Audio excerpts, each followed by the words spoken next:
Ladies and gentlemen, the day is finally here.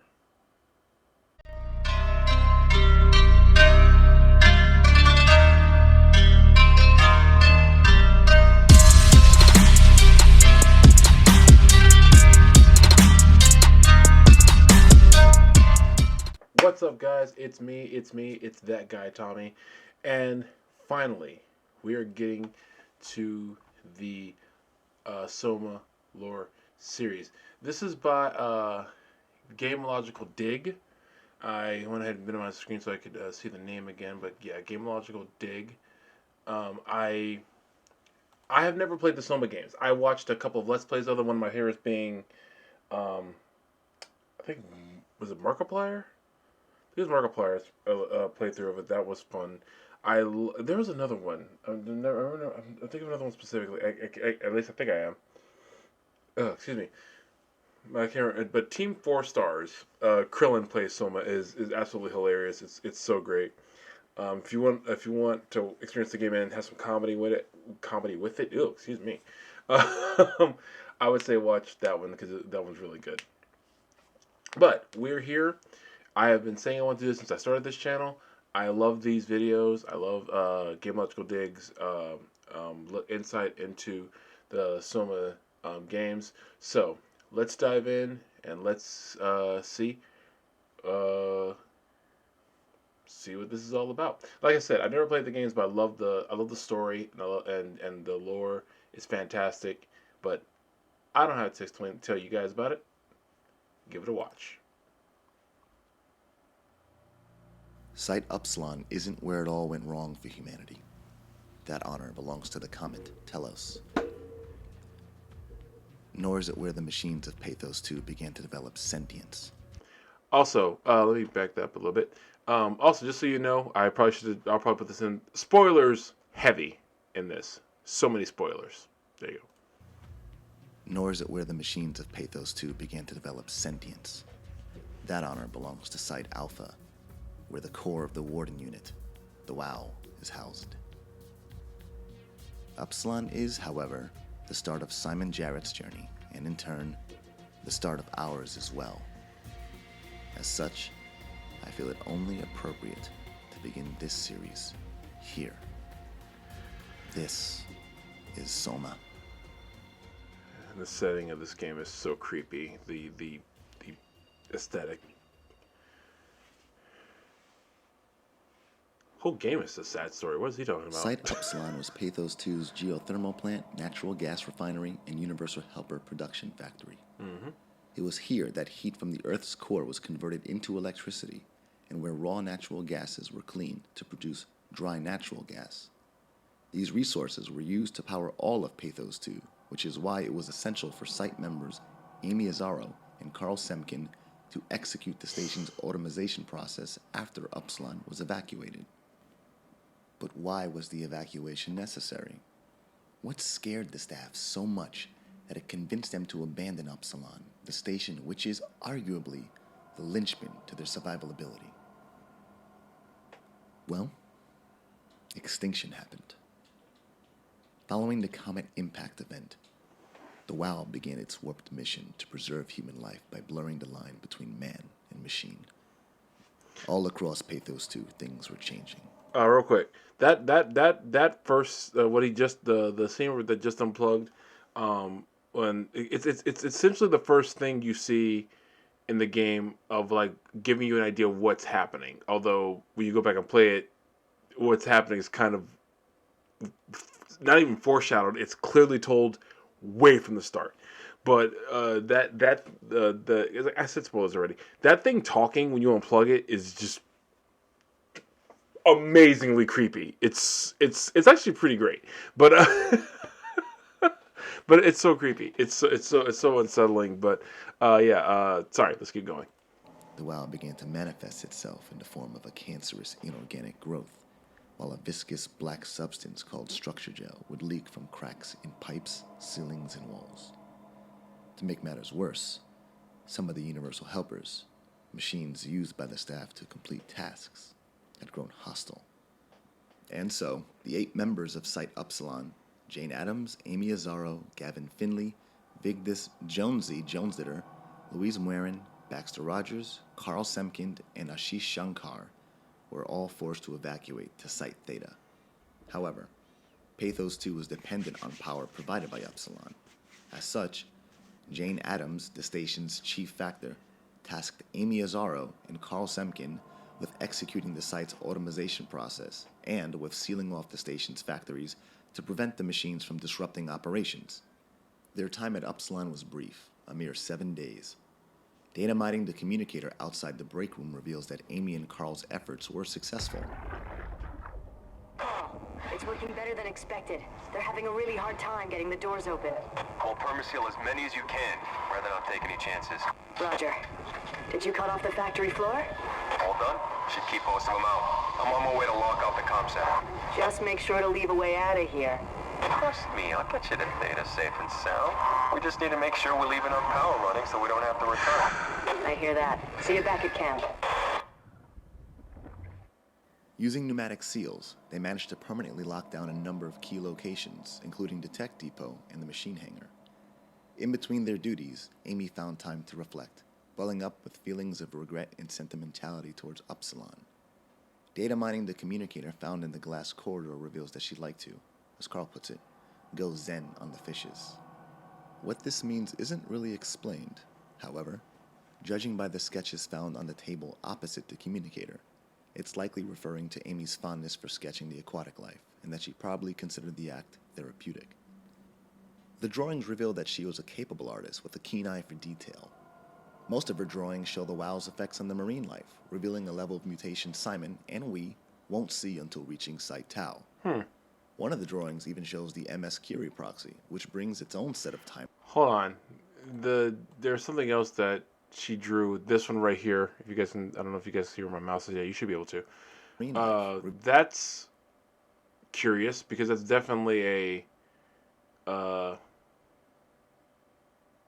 structure gel WoW creature. You're gonna know what WoW. If he didn't say what WoW was, right, you're gonna know what it is. But like, I don't know which one that is. Is that? Huh? Or is that one of the what side is that one on? Okay, we'll talk about it later. Yeah, revealing let's a keep level going. of mutation Simon and we won't see until reaching Site Tau. Side note: I'm pretty happy that this game never showed a infected shark, because that's just wildly already the things that are in this game are insane. Another reason why we play it. Oh, another thing that reason why we never play this game: you have no weapons. Resident Evil at least gives you a gun. Resident Evil at least gives you a gun. But this, no weapons. At least in Resident Evil 7, you got a gun. But here, no weapons. Okay, sure. Why not?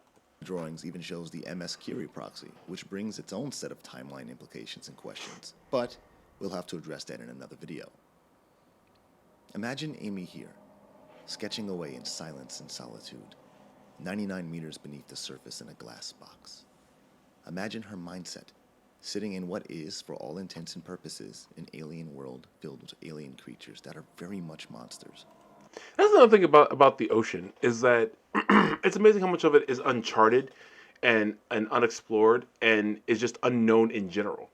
I always make the joke, I was like, yeah, Cthulhu is just a story for now because we don't know what's down there, and I often think that sometimes when people like do movies or games or TV shows, something like this, when they show like monstrous sea creatures, I'm like, are we entirely sure that something like that doesn't actually exist?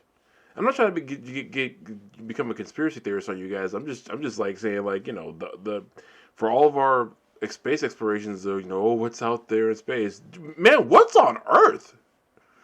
Because did man, and in the oceans, there are some creatures that we know exist that are quite terrifying looking. So, you know, yeah, that's just here or there. Oh, I think I have mentioned this before. I talk about it so much. So clearly, I have watched these videos before, but I purposely haven't watched them in a while because I knew I was doing them for the channel. So I'm rehearing a lot of information again and like really paying attention to it, like after so long. Because like I used to like after watching these once, I used to like watch them as kind of like background noise. So now I'm really paying attention to more details and like it really is fascinating. Like the details of this game. Monsters made all the more monstrous by the WoW's misguided machinations. From that perspective, it's easy to see how one could break. Yet, Amy is resilient. Judging by her more lighthearted sketches, it's safe to presume that she maintained some degree of That's pretty composure. cool. But how? What strengthened her resolve so? Was it hope? Her work? Her colleagues? Her friendship Pathos with her buddies. pathos buddy Carl? Or was it something more? A memory of a love left behind on the now scorched earth. Whatever it was a bulwark, offering precious respite. And sadly, it would not last. On May 4th, 2103, Carl contacts Peter Strasky, a dispatcher stationed at Site Theta. He informs him that he and Amy successfully locked down Upsilon, and that his final duty before heading to Theta is to seal the comm center. He portends his demise by saying this. Hello? Peter, was it? Yes, I'm here. What's up? We're getting out. I just want to tell you that I'm going to seal the comm center now, so this is definitely the last you'll hear from us. If we don't show up in the next couple of hours, send in the cavalry. Hang on. What's happening? It's still the same plan, right? Yeah. We'll head for the shuttle and ride it directly to Theta. Okay, good. I'll rally the troops for a welcome party. Carl is killed by a Universal Helper shortly afterwards, which then pursues Amy into the nearby workshop. In turn, she retaliates by electrocuting the machine with a power cable. Amy then leaves Upsilon for good, but not before leaving a note. Turn around, Theta, turn around, we sealed it. To keep it working, don't F it up. Carl was not my fault. Okay, so it is actually pretty amazing with a couple of exceptions. Pretty much every body you see in this game is responsible because of the robots, essentially. Actually, no, that's not entirely true. There are some who die for actually much sadder methods. But it's a crazy thing. It's just crazy to put yourself in the mindset of Simon, the Simon Jarrett, who's the protagonist that you play as, to wake up, literally wake up in this world that all gets explained later.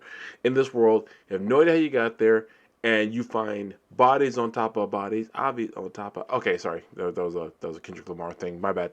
You find bodies, you find robots, you find you're underwater, and just all this stuff, and you're like, the level of what is going on. There is none that can quantify what is going on. You were just so lost. But yeah, also to that effect, that to make it a mystery, that just makes it better. I also realize right now that this game is Metal Gear Solid if you had just if like the only enemy was just your environment and you had nothing to help you against them. And again, it was in first person. But once again, at least Metal Gear Solid gave you a gun. Let's move on. For any who may re-enter in her wake. Frantic and desperate to arrive at Theta, Amy trudges through the murky depths. She heads towards the shuttle site where she intends to board the tram and regroup with her colleagues at Site Theta. Except, things don't go according to plan.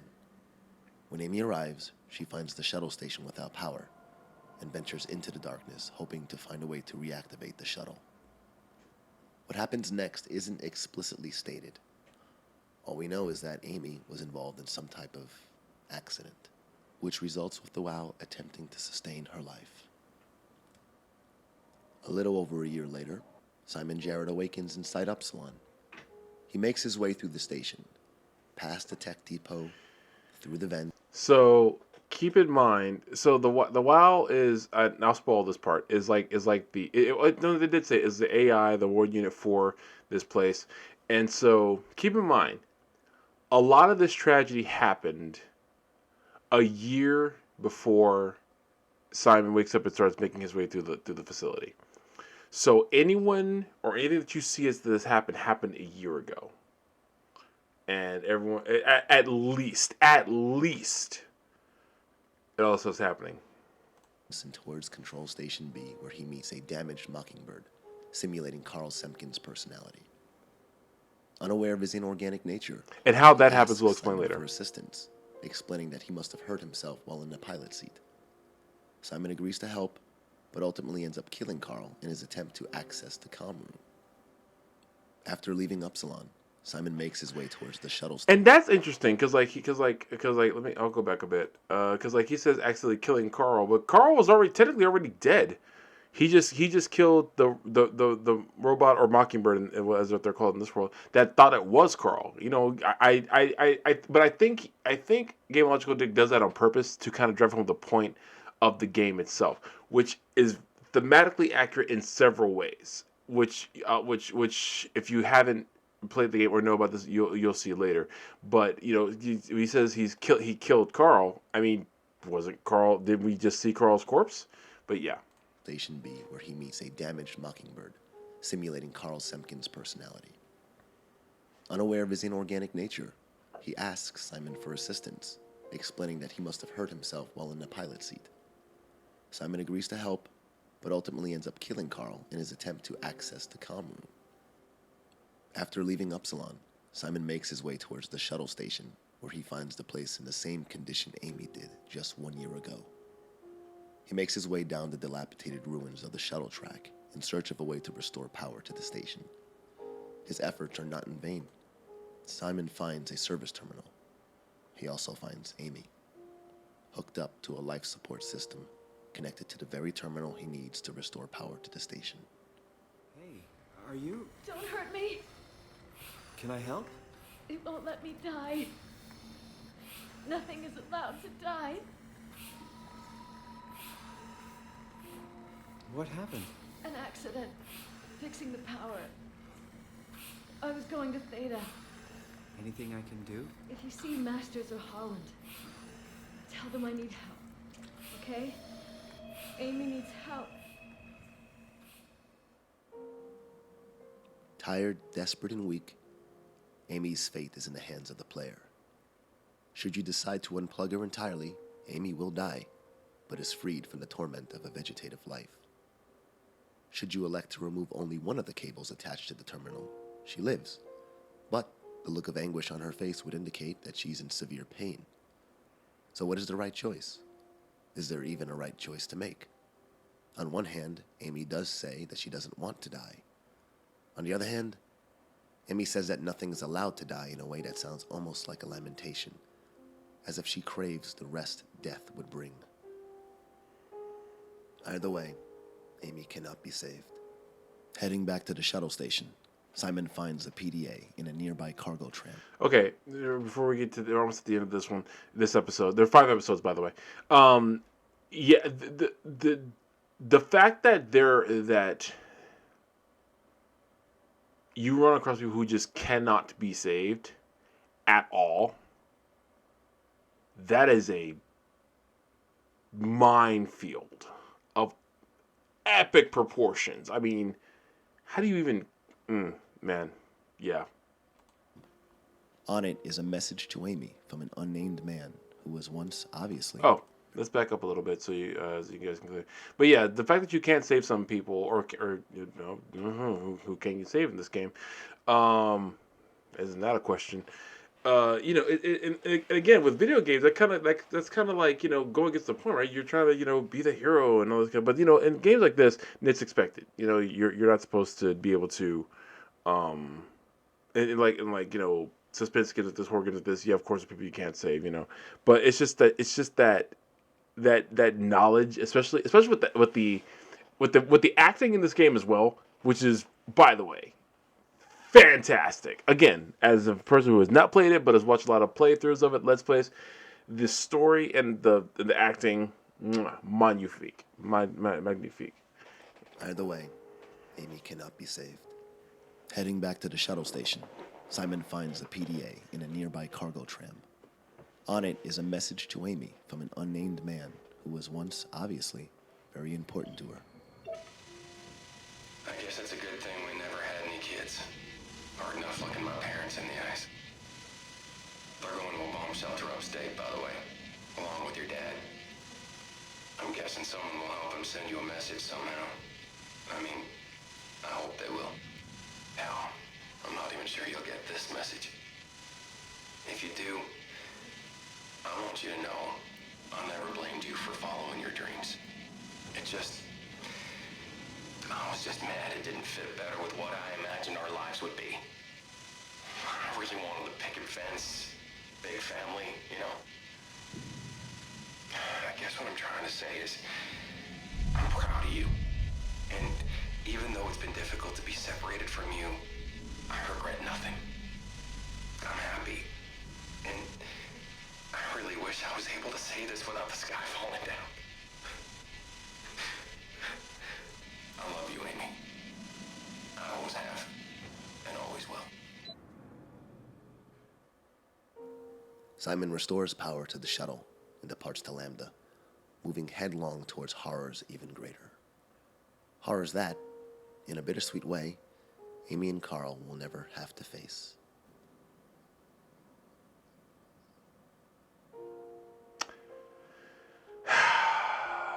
Okay. That is episode 1 of the Soma Lore videos, part 1. Yeah. I often, whenever I see games, movies, TV shows like this, I try to get into the mindset of the characters, not even just the protagonist, but kind of like everyone. So let's take Simon, the main character, out of this for a minute. Let's imagine you're because Simon just wakes up and the world's like this. You know, he has no idea how he got there, doesn't know what's going on. That's one thing. I mean, that's jarring enough as it is. That's an entirely different. You know, yeah, that's insane. But think about it from the mindset of people who are either were on the surface or who are in Pathos 2, the whole facility underwater. You know a meteor is coming to Earth. You know it's on the way. There is nothing that can be done about it. There is nothing that can be done to stop it. And let's say you're in the facility where you're theoretically safe. You're theoretically safe down there. You survive the impact, but then after that is the next day where there is no surface. And you know that your supplies and everything have a very limited lifespan. That is an insane thing to think about. You know, that is an insane place to put your mental state in. And quite frankly, I can't. There's very few things in life that's more terrifying. But no. Finally getting to the Soma Lore series. Fantastic episode 1. Geological Digs breakdown is storytelling at its finest. Its explanation at its finest. I very much enjoy his timbre, his tone, his pacing, and his thorough explanation of the lore and everything that and it goes around it. And he gets much deeper into this in the other episodes, and we will get to those very soon. Get those posted. You guys check them out. I will be posting a link to the original video down below. Please go watch it for yourself and give me your thoughts as well. Or, you know, if you just give me your thoughts from what you saw here. What do you think of Soma? Have you played Soma? Did you like it? Did you not like it? You know, is it somewhere in the middle for you? Even if you haven't played it, have you heard of it? Have you watched Let's Plays like I have? What did you think about it? What did you think about the story? What did you think about the creatures? If you want to put some spoilers about the stuff that's going to get into down below, that's cool too. If you want to wait until we get to those episodes and talk about stuff. And then, of course, the ending of the game, which is one of the most incredible, for a lot of reasons, endings I've ever seen in anything. Not just in video games, in any form of media. It's not. You know what? No, I'm gonna take. You know, I was gonna say it's not one of a. No, you know what? To me, it's one of a kind. It's extremely unique. The ending that this game has, and I respect it thematically, and I think it's a great ending for the game that they created. So we'll get into all that soon. We're talking about that soon, as we finally get into Game Logical Dig's Soma Lore series. I'm finally doing it. finally. So you guys, thank you so much for watching. Be sure to like this video, subscribe, hit that little bell so you're notified. Follow me on all my socials, which are, they're right there. You know, give me a follow on everything, and you know where to find me right there. Blessed to be a blessing. There. So, and of course, I will see you guys next time. Thank you for watching this. I really appreciate all the love and all the support. Take care of yourselves. Take care of each other. Be good to yourselves. When you go in this crazy world, just be good people. And I'll see you guys next time. Minasan, sayonara. Peace. What's up, guys? Thanks for checking out the video. Really appreciate you. You guys are wonderful. You're stupendous. You're magnanimous. It's a great word, isn't it? Magnanimous. Anyway, thanks for watching. Keep on the lookout for more. Follow me on all my socials. And if you're on YouTube, be sure to like, favorite, and subscribe. That really helps me out. Thank you guys so much for checking me out, checking out the videos, and get ready for more coming down the pipe, because you never know what's coming next. See you guys soon. Peace. I think that was pretty good.